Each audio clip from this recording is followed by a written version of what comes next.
Hello, I'm Greg Hunter. Thank you for joining us today on USAWatchdog.com. With us back once again, Dr. Jim Willie. He has an earned Ph.D. in statistics from Carnegie Mellon University. He knows how to crunch numbers. He is also the owner of the GoldenJackass.com website, and also he is the writer of the renowned Hat Trick letter. It's a subscription letter. Dr. Willie, thanks for joining us today on USAWatchdog.com. Oh, it's my pleasure. Good to be back.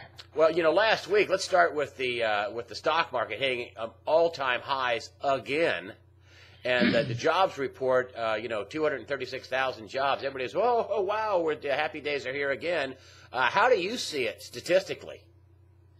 Well, bear in mind that when they say that Dow is at new highs, well, all that means is it's caught up to its 2007 level. So in the last 6 years, it's done nothing, and gold has gone up 114%. So what does that mean? Also, in the last decade, gold rose 300%. In the last 3 years, some very significant things have happened, Greg.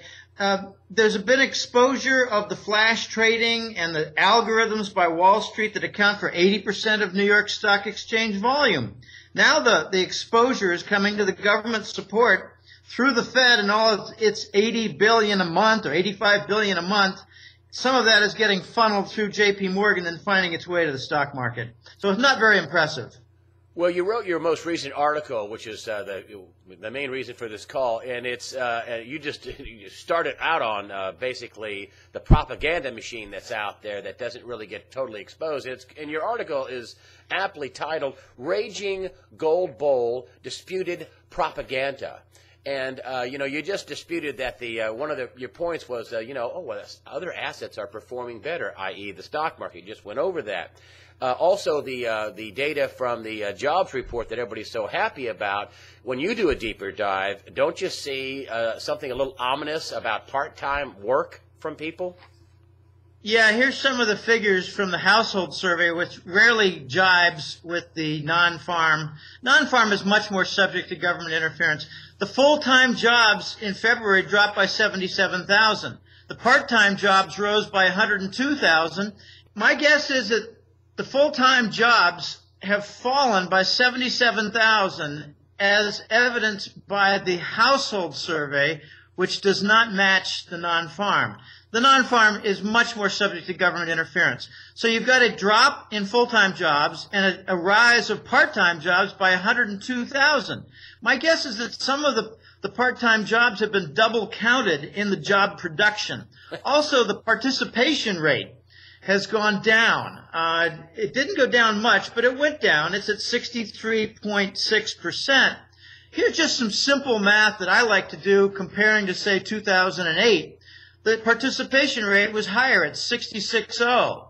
Well, if you use the old participation rate and assume that the same number of people participate in job hunting and job pursuit and job activity, then you have an 11.5% jobless rate. But the shadow government statistics, folks, are so excellent. John Williams does great work, and he has a very steady time series that shows the U.S. has a 22 to 23% unemployment rate. So I'm not impressed by the economic data.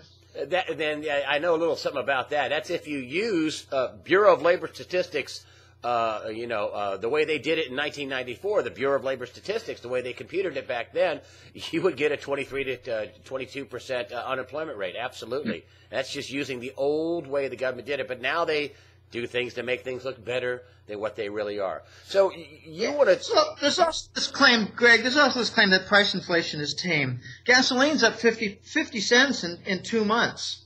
The key strategy from the Fed, one key strategy, is to damage final demand to keep inflation in check. So they're intentionally harming the economy in order to make it look like there's no price inflation. It's just really sickening things that are going on.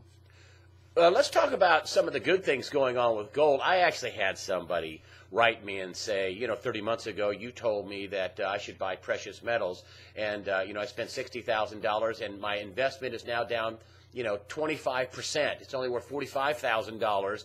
You gave me bad advice. This is a paraphrase. You gave me bad advice, and you must be a unethical metal salesman, or you've been misinformed. I feel plucked. You must be hearing some of this too. Very little, because my subscribers have been with me for a while and read my monthly newsletters and get quite a good bit of information. I tell people, I might have gotten 2 or 3 messages like that in the last few months. I tell them, I joke with them, I say, what gold price are you referring to? I mean, are you talking about the COMEX-based price discovery based on naked shorting on the paper side? Or are you talking about the actual side where gold traders try to secure authenticated gold in various corners of the world with multi-million-dollar transactions where, by the way, they pay close to $2,000 an ounce now? So that's what I tell them. I tell them, why don't you just wait for the climax events, because we've only had a few warm-up events. Europe is not fixed. The United States is not fixed. China is angry. And a lot of things are going on where the dollar is being isolated. So that's what I focus on, because in a year or two, I don't believe that trade is going to be settled in dollars anymore, which means the world banks, the Western banks mainly, but maybe a lot of Asian banks, Korea, Japan, and China, they're not going to be holding treasury bonds because they won't need them for trade settlement. And the killer will be when the Saudis say, we don't require dollars to pay for crude oil. That's the killer. That's what I tell people. Wait for the climax events. I got a message just a week ago, 10 days ago, from my best gold source. I call him The Voice. And when I talk to my Latin friends, I call him La Voz. But he said something very clear 10 days ago. Europe is really on the verge of collapse. The Italian elections have brought a comedian to oust Monti. The Spanish are dealing with multiple corruption finance deals. The French are dealing with socialism, so they've got this hike in the upper tax bracket of close to 100%. It's 90% for the upper level bracket. So money is leaving. Capital flight is the problem in France. It's going to Scandinavia, by the way. So the Voice, my buddy, my gold trader friend, is saying very clearly, wait till you see the effect of the gold price when the collapse finally happens and the big trigger events happen in Europe. It's going to happen in Europe. It's not going to happen in the United States because it's too controlled. No, Europe is far more disparate, diverse. There are too many voices. There are too many separate governments. Their central bank doesn't have the clout that the Fed does here. Things are going to break in Europe. The United States, by the way, is Greece times 100. That's what I try to tell my clients. I say, you want to hang on to your dumb thoughts regarding the paper gold price? Go ahead. I don't even look at the gold price anymore. I mean, I'm talking about 5, 6, 7 times a month I look at the gold price, because it's not the gold price. Well, it's the paper, naked, shorted, base gold price. You gave a laundry list of the reasons why gold is in a bull market that's not going to end anytime soon. Negative real interest rates, currency wars, major banks insolvent. Let's just hit those 3. Negative real interest rates, major banks insolvent, and currency wars. I mean, these are all bullish for gold. They're tremendously bullish, and tremendous doesn't do justice. They're staggering bullish market indications. I call it the primary cylinder of the gold bull market, the gold express, is negative real interest rates. You don't see on the news anymore, the financial news, they don't talk about how, the interest rate that you get on a 10-year is 2%, and, it doesn't really cover price inflation. But they try to sell you that price inflation is tame at 2 and 3%. But, anyone with a brain, anyone with a functioning brain stem knows that price inflation is at least 5 and probably closer to 8 or 9%. That's what the shadow government statistics folks say. We're now in about 10 consecutive years of negative real interest rates, which is, in my view, the 10-year bond minus the CPI. All right, that's the main cylinder of the gold bull market. But now you got competing currency wars. You've got nations that are printing money with abandon so that they can keep their own currencies down. like Japan. Japan is active. Japan is probably the only major central bank that's buying treasury bonds. All the rest are not. The Fed is buying over 80% of the U.S. treasury bonds. So major banks are also insolvent. I hearken back to that April 2009 Financial Accounting Standards Board, blessed by the Congress, so the U.S. banks can declare their balance sheet assets at anything they bloody well want. Give me a freaking break. That is huge, Jim. That is huge, and people just, that was a long time ago. We ignored that. That is huge. They're insolvent because fixed anything. They haven't fixed anything with those banks, Greg. Well, they're spending $40 billion a month, and my sources say it's more than that, just to buy their mortgage-backed securities. They're insolvent, they're fraudulent, they're underwater, sour mortgage-backed securities. $40 billion a month is what they state publicly is what they're doing. Other sources say it could be twice that much every month. Right. So the Fed is gobbling up the worst quality of their bank mortgage bonds. And let me just say something else while we're talking about major banks. The United Nations has come out with two different reports spaced a couple of years apart that without narcotics money laundering, the U.S. banks would have gone bust in 2009. So, in January alone, the European banks were the beneficiaries of $1.2 trillion from the dollar swap facility as directed by the U.S. Fed. That's what's keeping these bonds floating and the banks alive. They're zombies. Then you've got minted coin demand. We've got gigantic 80 and 90% annual growth for U.S.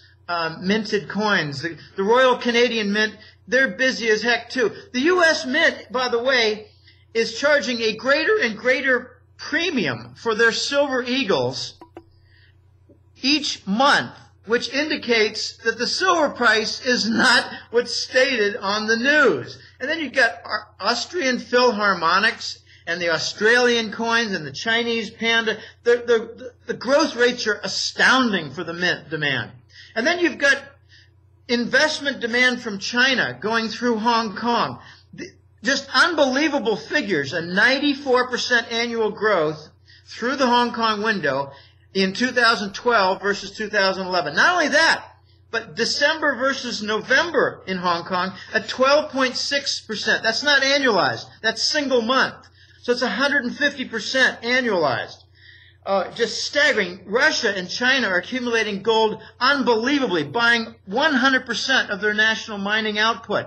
While South Africa, the Western Avenue for a lot of gold, is going into the backwaters. The Marxist nitwits, I call them. They're wrecking it. They're taxing their miners, and they're screwing up their electric grid. One of the most important stories that came out last year, I believe, was early in the year. It was March, April, May, and June. The large London banks were drained of 6,000 metric tons of gold by very large and powerful Eastern entities. I consider them, they're mostly Chinese. Most of the transactions, Greg, were done off-market with tremendous pressure applied, and you got to really wonder, why were they off-market? Why did they relinquish their gold? What was the distress? It was, I believe, improper usage of allocated gold accounts on leveraged sovereign bonds in Europe that went bad. So the Eastern entities, mostly Chinese old families, came in and said, you're going to have to make good on these. You borrowed our gold and you didn't put it back, so we want it back in our hands on airplanes out of London. And now you've got also the allocated gold scandal. It has many sides. I give credit to Switzerland because they have actually managed to keep it out of the press. The multiple class action lawsuits against allocated gold managers in their banks. It's over $1 billion in the lawsuits. And if you want the most egregious example of resupplying the London banks with gold in order to maintain balance and avoid the default, look for the real reasons behind the Libya liberation. 144 tons are sitting in London and will never be returned to the Libyan people. The biggest of all, though, coming up, this is next year and later this year, is gold trade finance. A lot of stuff going on behind the scenes, Greg, in Turkey and India, which I believe are working feverishly to set up gold intermediary banking functions. Like, say, for instance, if China wants to buy Bolivian gold out of South America in the Andes, not gold, copper, industrial metals.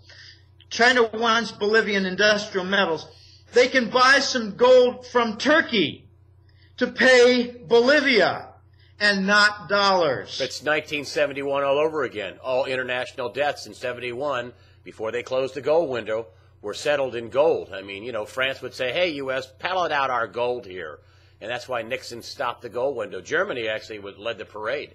They wanted their gold back first, and now they're doing it again. They're wanting their gold back, Germany.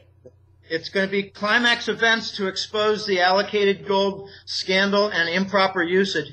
London is people are taking somebody else's gold and using it. Right. It's like someone coming into your house and saying, I know you've got some nice jewelry from your wife, but we're going to take it, put an IOU there, and we're going to sell it on the market, but don't, you've got your little IOU. So it's a thieves IOU.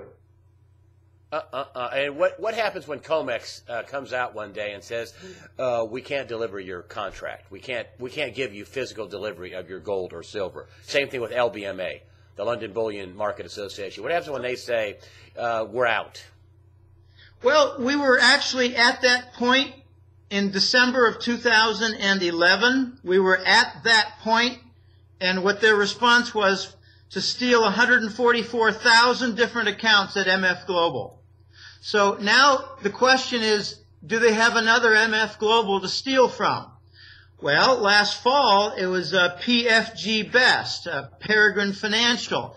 That was a small, about 1/3 the size of MF Global. They're going to look to steal other accounts.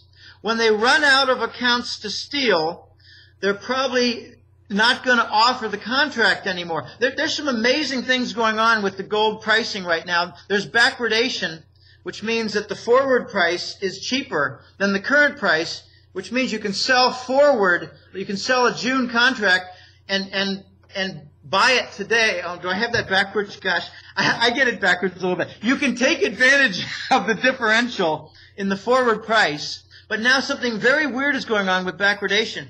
We're getting backwardation between a month or two out and 6 months forward. So you can play arbitration games just in the futures without delivery. So we're going to get aggravated arbitration going on from price differentials where it's cheaper in the future. It should be more expensive in the future. At the same time, the Shanghai Gold Exchange is going to be opening. I mean, it is open, and it's going to be much more available. I think for the last 2 months, there's been a $20 to $25 difference, a higher gold price in Shanghai. So the arbitrage, when I say going to be, it's going to be exploited much more now and in the future from Shanghai. And Shanghai is just about to open up. It's probably going to be a few more months. The same thing for crude oil. So the differentials with the corrupt New York and London crude oil prices are going to be aggravated and exploited in the form of arbitrage. Oh, boy. I tell you, there are just so many positives for gold. That is the motive for their gigantic naked shorting in the last month. You know, your listeners need to have a repeated definition of naked shorting. A big bank like J.P. Morgan or Citigroup would come in and say, we want to sell a few thousand contracts of gold right here at the market. But they don't have any gold. And the U.S. government, with its regulatory bodies, the Commodity Futures Trading Commission, has permitted the giant U.S. banks, the Big Four they call them, to actually double the amount of contracts that they have compared to a few years ago in order to maintain this lower price. They are short a tremendous amount. They're short years of production in silver, and I believe it's close to 1 year of production in gold. And they're never required to fix it. If you tried that, you'd go straight to jail. But when the big U.S. banks do it, it's naked shorting, selling what they don't deliver. What happens if you sell a Mercedes-Benz? You take the guy's money, and instead of delivering the Mercedes-Benz, you say, well, I just did it again, so now I owe 2 Mercedes-Benz to people like you, and screw you. Go to the law because the law is my buddy. That's what's going on with naked shorting. So last question here. If we didn't have all this price suppression and naked short selling and all these gimmicks to hold the price of gold and silver down, where would it be and where is it going? Well, it's hard to say exactly, but I truly believe that we would be seeing at least $5,000 gold, at least $80, probably $100 silver right here, right now. But it's a better story, a better response than just that. If we force the elimination of the naked shorting by the big 4 banks in the U.S. and by the big banks in London and by a few like Deutsche Bank in Europe, what you would see is a covering rally. And it would go far beyond 5,000, and then it would settle back to 5,000. But let me tell you what my excellent gold source told me several months ago, in response to the drainage of the London gold, but also in discussions of the system that's already now to go in place, the gold trade finance, settling trade in gold bars, not in dollars anymore. He was in charge of the dollar kill switch that was related to Saudi oil purchases. And he said it's already waiting for the European collapse because the U.S. is not going to collapse. It's got too much life support directly from the Fed and from narcotics money laundering. He told me that the trade finance system has already agreed upon a gold price between $7,000 and $8,000. It has already agreed that gold, silver, and platinum would form the core behind which entities, partners, trade players, participants would obtain their gold trade notes, which are essentially kind of letters of credit for short-term usage. And given that the silver would be included, he fully expects that the accepted price of silver within the gold trade finance platforms will be somewhere between $150 and $200 an ounce. So eliminate all the corruption, eliminate the dollar trade settlement, eliminate the petrodollar with Saudi settlement in dollars, and you're talking about a gold price over 7,000 and a silver price of at least 100, probably, maybe, I think probably at least 150, but also platinum rising. And that's going to crush the big banks that will not be able to support their naked positions anymore. They'll be forced to they're going to have to go out of business. And, I got some strange news for you. This is through Jim Sinclair. He made this known back in 2009. The Wall Street executives own a tremendous amount of gold while they sack their publicly owned companies. Their gold accounts are with the Carlyle Group. I want to own what the Wall Street executives own, and that's gold. I don't want to own what they tell me I should own, which is stocks. I don't believe them. They're freaking liars.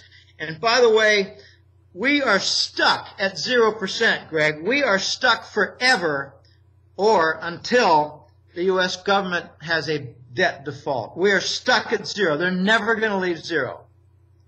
Jim Willie, goldenjackass.com. Dr. Jim Willie at goldenjackass.com. And, of course, your popular hat trick letter. Thank you for coming on USAWatchdog.com. My pleasure.